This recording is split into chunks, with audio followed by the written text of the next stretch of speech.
पापकुंशा एकादशी व्रत कथा। जय श्री श्याम दोस्तों, आज हम आपको पापकुंशा एकादशी के व्रत की पौराणिक कथा सुनाएंगे और इसके महत्व के बारे में भी बताया जाएगा, जिसमें महर्षि अंगिरा का भी उल्लेख है। ये व्रत अश्विनी माह के शुक्ल पक्ष की एकादशी को आता है और पापों के नाश के लिए अत्यंत महत्वपूर्ण माना जाता है। पौराणिक कथा के अनुसार बहुत समय पहले की बात है, जब धर्मराज युधिष्ठिर ने भगवान श्री कृष्ण से पूछा, हे जनार्दन, अश्विनी माह की शुक्ल पक्ष एकादशी का नाम क्या है, इसका क्या महत्व है और इसकी सही विधि क्या है, कृपया मुझे विस्तार से बताइए। भगवान श्री कृष्ण ने मुस्कुराकर उत्तर दिया, हे धर्मराज, इस एकादशी का नाम पापकुंशा एकादशी है। ये व्रत पापों का नाश करता है और पुण्य की प्राप्ति कराता है। भगवान श्री कृष्ण ने आगे कहा, हे कुंती पुत्र, इस व्रत के पालन से व्यक्ति के सभी पाप समाप्त हो जाते हैं। इस दिन महर्षि अंगिरा ने क्रोधन नामक एक शिकारी को इस व्रत का पालन करने की सलाह दी थी, जिससे वह अपने पापों से मुक्त हो सका। फिर भगवान श्री कृष्ण बोले, अब मैं तुम्हें पापकुंशा एकादशी व्रत की कथा सुनाता हूँ, कृपया ध्यान पूर्वक सुनो। क्रोधन नामक एक शिकारी अपने जीवन में अनेक पापों से लिप्त था, लेकिन जैसे जैसे समय बीता उसे अपने अंत की चिंता होने लगी।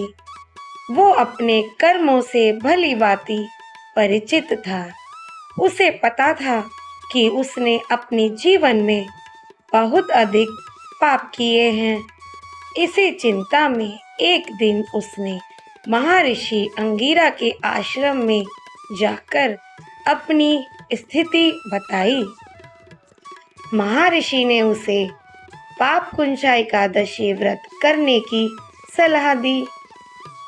क्रोधन ने श्रद्धापूर्वक व्रत किया और उसके सभी पाप समाप्त हो गए।